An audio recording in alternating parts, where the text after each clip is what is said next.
How we are.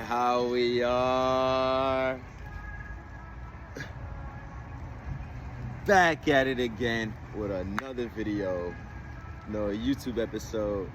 It's your guy, Steven UKT80 here. Man, it's been a I think October has been one of the most blissful months this year, besides my birthday month, which was obviously in January. For the least to say, every month is a blessing, I'm just glad to be alive. And as we mentioned, we're gonna have the topic of how Mr. UKT80, myself, became a pro with, little to none high school experience, little to none college experience, and perseverance. With perseverance, that's what really got me this far. Of course, the Lord, we shouldn't even have to mention that. But aside from those things, it's really been perseverance, you know what I'm saying? Let's dive right into it. So, my journey has been a long one, It's been a long journey. Not too many people walk my path. Everybody's path is different. Everybody goes through different things. Everybody goes through different situations. But as for me, the way I became a professional basketball player is something I wouldn't even imagine myself, Didn't get a real opportunity in high school. I think I got cut my freshman year, made it my sophomore year, got cut my junior year, made it my senior year. It was just a whole bunch of ups and downs, People were like, why aren't you playing? You're so athletic, you're so this. But, there's so many different barriers. When you're in high school and college, all the politicking, all the soliciting, all that goofy stuff that just gets in the way of the physical play. So I was always the young cat, not in the favoritism side of it. I was always getting opposed to the favoritism side of it. And yeah, it sucks, but if you keep going, you keep busting their ass, you keep taking it to them in practice, eventually you get your shot regardless of the favoritism. You know what I'm saying? And it's true. I didn't really get my real opportunity to play college until JUCO. I started at 2 D1 schools, redshirted there, got my first scholarship from a D1 school just from playing AAU, 1 season at AAU. So everything happened for me really, really late. So say for God forbid I do have a kid, man, everything I went through, I'm going to pray that he doesn't go through, because I'm going to have the knowledge to put him at a better situation, than I was at my age. So, like I said, 2 D1 schools, got 1 scholarship. Try to walk on at another school. Left that school I got a scholarship from because they was doing terrible. Went to another D1 school. Coach ended up leaving. COVID happened. So I'm like, dang, what do I have to do to keep playing? So I went JUCO. You know what I'm saying? I had to go JUCO. People were looking at me like I'm crazy. They're like, you're going to leave this prestigious school just to go JUCO to play? Bro, I think it's time to call it quits. Yo, why would you do that just to leave that, just to play basketball? Why you have to da-da-da-da-da? I'm like, bro, I didn't listen to the outside noise. I didn't listen to the haters. I didn't listen to the naysayers. I didn't listen to the people who even on my side. I didn't listen to no one except for God. He told me, okay, Steven, if this is something you really like to do, if this is something that you really want to help others motivate and see a passion through life, then hey, it's your way. And with God's will, it was done. His will, it will be done. Not my will, his will. So I took a chance on myself. I'm glad I had a JUCO coach who gave me an opportunity. And that coach know who he is. I basically got put on a workout. I went to a workout. I didn't even get a scholarship. Gladly it was in state. So, the bills, all that stuff was my academics was able to surrender some of those bills. And with my play, it capped it off. You know what I'm saying? So I ended up paying basically 0 to nothing for JUCO, which was a blessing. You know what I'm saying? So basically, I hit up the coach for this JUCO. I came into 2 workouts. After the second workout, they say they love me. They love my game. All that good stuff. I came on board.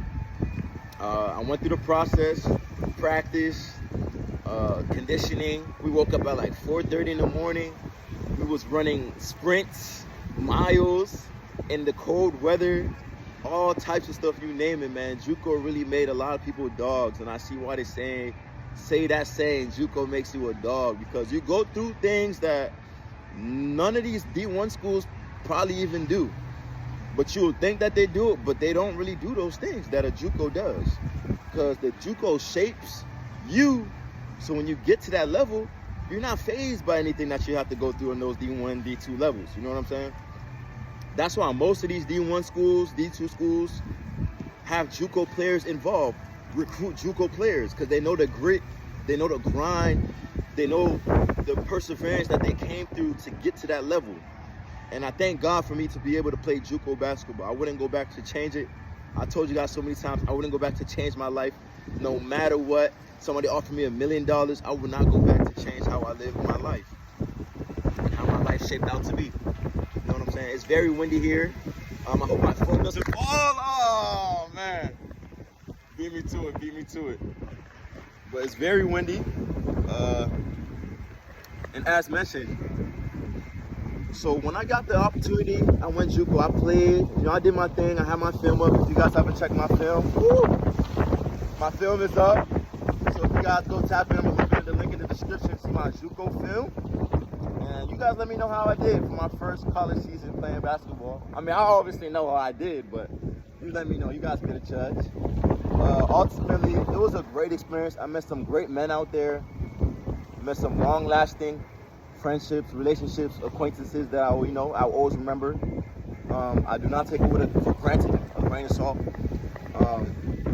If you're a kid, 18, 17, 19, 20, 21, who's athletic, plays sports, doesn't know what to do, can't get into a D1 college, I advise you to go JUCO, get right, and then from there transfer out and branch out to all these different schools that you can apply to.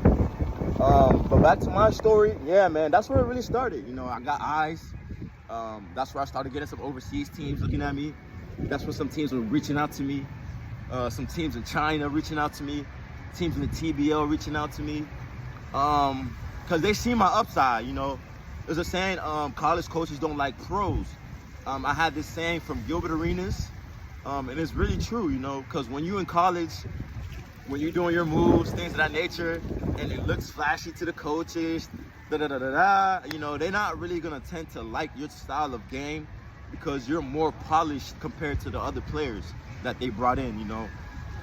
And with college coaches, they like to coach you and they like to coach you up. So if they see that you have skills, a pro potential, things of that nature, they're not really gonna cater to you because you already have what it takes to be a pro basketball player. Are you following me? So they're gonna cater towards the people who need help, whether that's mentally, whether that's getting their left hand correct, whether that's right hand, dribble, foundation, things of that nature. Not saying I was perfect, but I knew where my game was. I always knew I was a pro. So that's that. Moving on from JUCO, once again, I'm so thankful that I played JUCO ball. I will never regret that, and I will never take that for granted. Moving on to my second collegiate school that I played at. After JUCO, I ended up transferring to a D2 school. That D2 school ended up closing down later that fall of the next year. And I ended up redshirting the first year I got there. You know, I didn't really see the vibe, wasn't right. And more of the story, I just redshirted, just saved my eligibility. And, you know, just academically, I graduated from that school. So I got my degree for my parents, made them happy. You know what I'm saying? So I did it for them. Moving on from that D2 school, I transferred to a school in Chicago, okay? So this was my second official year of playing college basketball, although I was in school for more than 3 to 4 plus years now, you know what I'm saying? I just got my bachelor's degree in business tech administration, so I had to enroll as a grad student, you know what I'm saying? So I enrolled as a grad student at this school in Chicago. It was a D1 NAIA school. Met some memorable people, made some great memories and great experiences.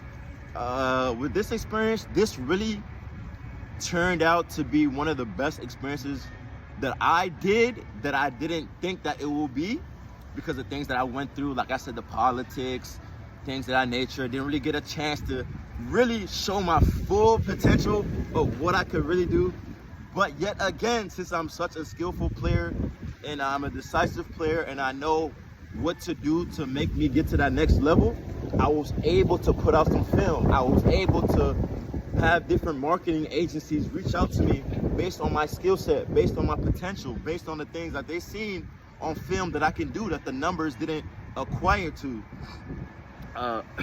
The numbers didn't attain to what my film was doing. You know what I'm saying? And I mean that by my film spoke more volumes than my numbers because of the opportunities that I didn't get to produce on the court, you know?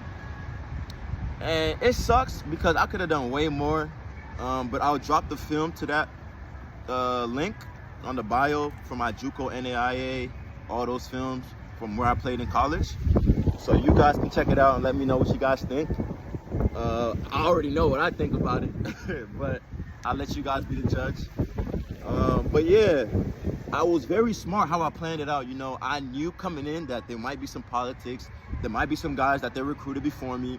There might be some da-da-da-da-da-da-da-da. I already knew. So I came into this knowing that, okay, what do I have to do to secure my spot and leverage me to becoming a professional basketball player, as I already know and think I am. Number one, make sure you have great film. Number two, make sure you're doing good in school. Number three, make sure you're showing up every day. And that is exactly what I did. I showed up every single day. Even though the main people that they recruited there took days off, didn't practice some days, didn't, you know, things of that nature, I didn't involve myself with that. I showed up, did the right thing, and ultimately, you know, God bless. My coming out game was against another school in Chicago where I played about 19, 20 minutes. This is all I really need, but I'm always imagining myself saying, if I play the whole game, the stat line is gonna be ridiculous. Like, it will be so bad. I just know it will be bad. It will just be numbers, let's say that. So I got my opportunity finally as the season progressed, you know. They finally gave me a chance, a longer chance to be on the court.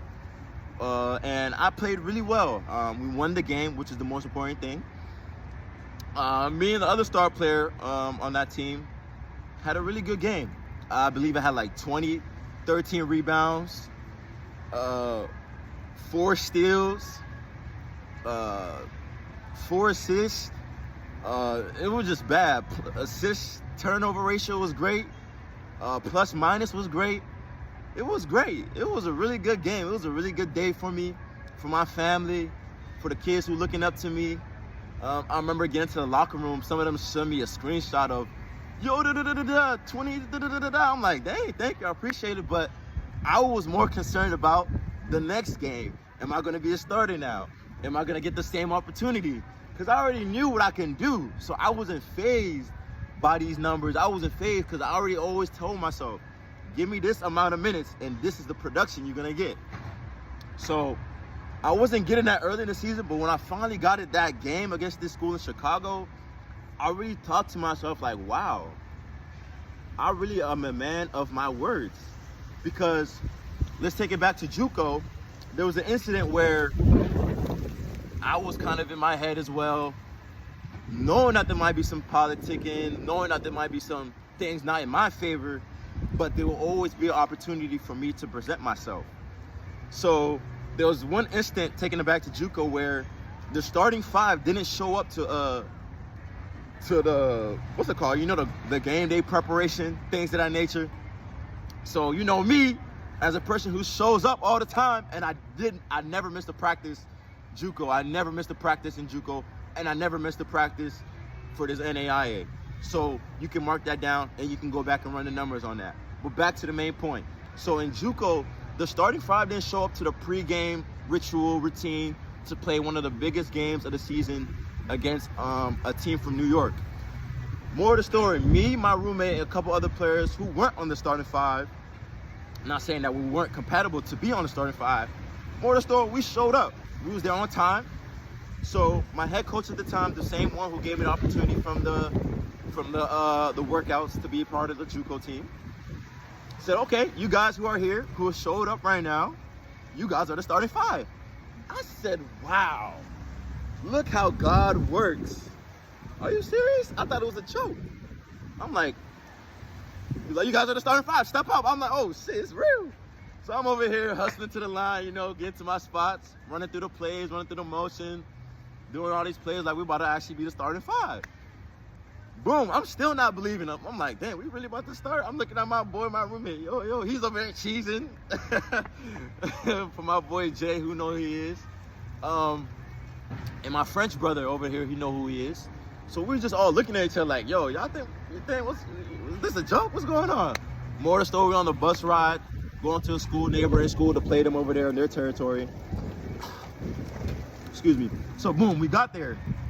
We still looking like, is this true? Like, we just there.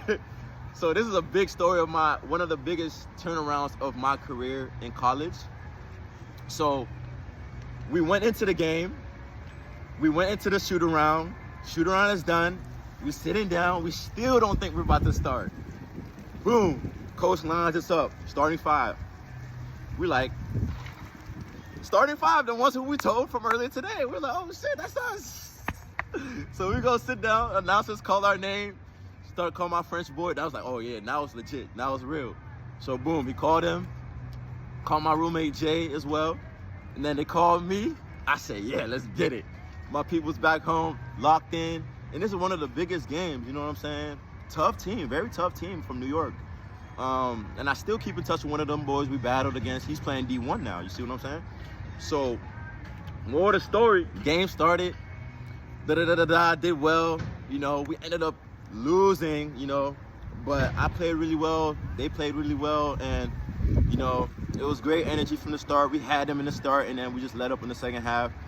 But I ended up finishing that game with, like 20, 13, basically the same stat line from the NAIA school when I got my opportunity. So it's like God keeps bringing these memorable opportunities, these memorable performances with opportunities that are representing to myself. And I'm always stepping up to those opportunities. So I can't wait to see the next opportunity that God has and prevents for me. So more of the story is always be prepared. Always, always, always be prepared. And I was prepared that day. I was really hyped. I always knew I was going to be a starter. I always knew that I should be a starter. I always knew that I needed starting minutes to prevent all the sayings that I'm not, and to show myself, to showcase what I can do on the court. You know what I'm saying? So it was a really good experience. You know what I'm saying? We lost, but we were just happy that day. We were just happy that day, and that's a memory I will never forget. You know what I'm saying? I had 5 steals that day, 3 blocks, 20 points, 13 rebounds, 3 assists. I was doing it all. I'm really a stat sheet stuffer. You know what I'm saying? But more of the story, back to that NAIA school, the same thing. I had 20, 13 rebounds, 5, 4 steals. And it's just these certain patterns that open up to themselves when given the opportunity. So now that I'm pro, I can't wait to see what happens next. I generally can't wait to see what happens. Am I gonna start? Who knows? Am I gonna get the minutes that I know I should be getting? Who knows? But we're gonna see. Because I know I put myself in the best predicament to be able to get the opportunity that ultimately I deserve to get. And yeah, I know people are like, bro, you talking about politics, that, politics, this. It gets worse in the pros. But I tell you this. I'll tell you this. Politics is everywhere. But in school, politics is so different because you have to think about it. The parents, the grandparents, the people who are, who are shaped to go to that school, who are in front of you, recruited in front of you, all that comes in play. But with pros, yes, there's politics. But if production is not there, it doesn't matter. If you're producing rather than somebody else producing in a pro country, you're gonna play, because you know why? Those coaches are getting hounded by the FIBA regulations, hounded by the Eurobasket corporations, that if they don't win, the whole team can just get washed away. Unlike school, okay, the team gets washed away, but the school is stay there. You know what I'm saying? The school is still there. They can still go to school and get an education. They can go do something else, go play pickleball, go play tennis. For pro, it's not that. It's not school. So if the whole team goes, that's the wrap. It's done right there. It's done. So I'm really excited to see what pro brings now. Now that I completed 2 years of college, I probably still have like 2-3 more years of eligibility, which I probably forego. It's too late now to go back. And I don't regret it because I always knew I was a pro player. I always knew God would bless me as long as I kept staying on the journey. Kept staying on the journey. Kept working when nobody's looking. Kept working when nobody's paying attention. Kept working when nobody's, thinking about you. Kept working when nobody's relying on you. Kept working when nobody's trying to give you a chance. Kept working when nobody's picking up your calls. Kept working when nobody's responding to your emails. All these things was really what pushed me. All these things is really what motivated myself, because all these things are what disciplined me. Because I know without consistency, it's dead. Without works, it's dead. Faith without works is dead. You know what I'm saying? So that's what really kept me going. And that's why I'm a pro till this day. Man, it feels great to say that, man. It feels so great to say that because this was my childhood dream, to becoming a professional basketball player. Yeah, they're going to be like, yo, Steve, didn't you say you want to go to the NBA? Didn't you say you want to go to the team? I'm like, yo, first of all, the route I'm taking, I can ultimately get there, but my goal was to get to a professional basketball player standpoint so I can tell my kids that, look, your dad played professional basketball. Listen to what I'm telling you about this game. You know what I'm saying? And he's going to listen compared to not saying anything wrong, a 9-to-5er trying to coach his kid how to play basketball. Like, what? He going to look at you like, Dad, that's not how you do it. I want him to hear from the horse's mouth. You know what I'm saying? Nothing wrong with a 9-to-5, but, this is really what I do. It's not no game to me. It's not no just pick up a basketball and play. I take this for real. I take this like my life. You know what I'm saying? Dependent on it. Nowadays, this is how I'm going to feed my family. So if you're going to line up in front of me, if you think you're going to get a bucket on me, you're going to have to show me. You feel what I'm saying? My bad about that. The wind was too strong. We had to finish it in a different setting. So as we wrapping it up now, yeah, like I said, you're going to have to show me. You're going to get a bucket. You see what I'm saying? Because at the end of the day, man, it's a grand grind. At the end of the day, this pro stuff, bro, it's not like college. It's not like high school. It's not like, oh, you're not producing. Oh, your ass sitting on the bench. Or your ass is gone from the team, getting back home on that first flight back home straight. You know what I'm saying? It's not like college where you're not producing and you're still playing because the coach likes you or something. No, it's not like that. It's you're going to be in the island, you're going to be where that shark is, and you're going to have to, come out alive. You know what I'm saying? There's not going to be no help sometimes. Sometimes, you don't get paid on time. Sometimes you don't get your stipend on time. You don't know. You don't know how it's going to go. You don't know. I've heard stories, people on pro, they haven't got their check in like 2 months. So I'm like, how you living out there? They're like, I'm good. I'm just maintaining this good thing I saved up. I say, smart man, gotta save. You know what I'm saying? It's not like college or high school where mommy's there to send you 50 on Cash App or Zelle. It's not like there where coach could just bring you, a lunch, things of that nature. You know what I'm saying? Because it don't matter. It don't matter about being liked. It don't matter about being the favorite. It don't matter about, all that goofy stuff that's not a part of the game. Doesn't matter in the pros. And that's why I love it. Because I see it. I already seen the vibes. I seen the taste of it. And I'm there now. So when I keep going, building up my career, I'm going to love it. I'm going to love it because, this was meant for me. This was meant for me, High school, college wasn't really meant for me. You know what I'm saying? Like Bronny, college, high school wasn't meant for Bronny James. Now look where he's at, the league, the big dogs, you know what I'm saying? Some of his teammates are not even in the league, But yeah, man, as we wrap it up, I'm a pro now. I'm a pro, so sometimes it don't feel real. Sometimes I gotta get reminded by, the constant DMs. How did you do it? The constant kids looking up to me. Yo, you're pro. How is it? How's your first day? How's this? How's your first day? And I really appreciate the love from y'all. I really do. Y'all really are what keep me going. Y'all really the ones who didn't make me stop going when I could have stopped in high school because I was feeling discouraged. I could have stopped in college because, politics was on my side. I was an unrecruited player, unknown player. So they're like, who are you? Like, you trying to come play out of my school? Like, why do I have to play you? Things of that goofy nature. You know what I'm saying? As for pros, when you make it pro, bro, you busting somebody's ass, you producing. They don't have to know you just so you can play. If you're busting somebody's butt in practice, if you're putting in the work in and day out, if they see that, you're going to play regardless of the outside things that don't have to do with the game of basketball.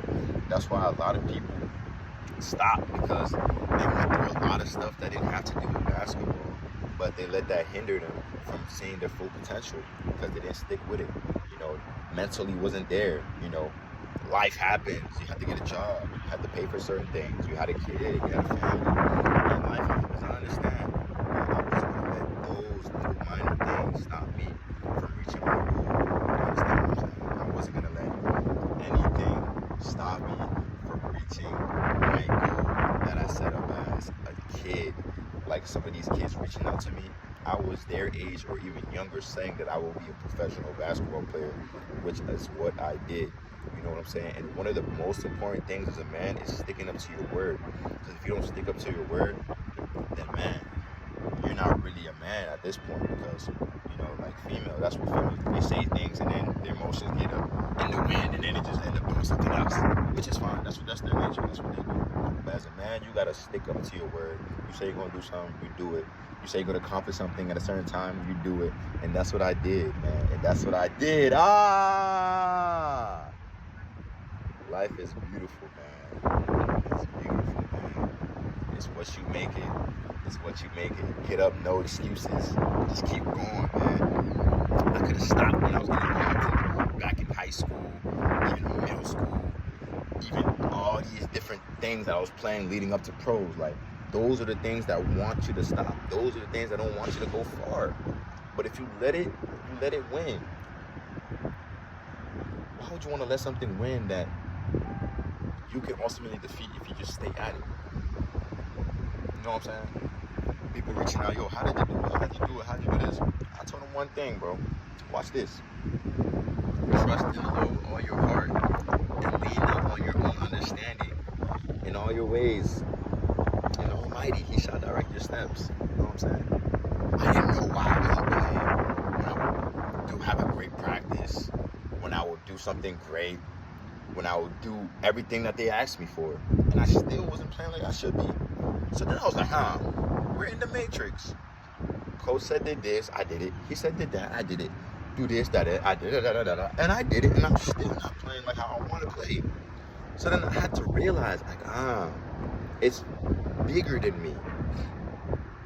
It's greater than me at this position and point in time. So what I have to do is look for the future. Even though it's supposed to be where your feet are, still be where your feet are, making the right moves for the future. So when the future gets there, you're properly prepared. Oh my goodness. That is a bar. I hope you guys go back and rewind that. Because there's a lot of people just going through life in emotions, not prepared. And they're just going through the midst of things and getting upset, getting angry when things like that happen that don't go in their way. Knowing that it's bigger than you. There's an agenda bigger than just you.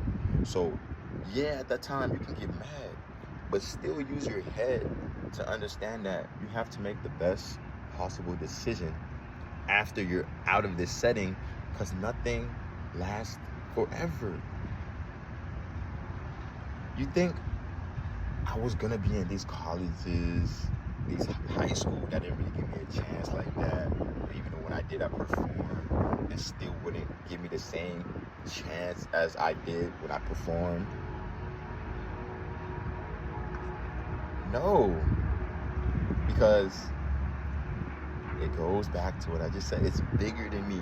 So yeah, I wasn't playing, and it gave me an opportunity, and I went crazy. I already knew that, okay, now what's gonna happen? Now what's gonna happen? Am I gonna Am I gonna start now? Or am I just gonna go back to the BS? And what happened?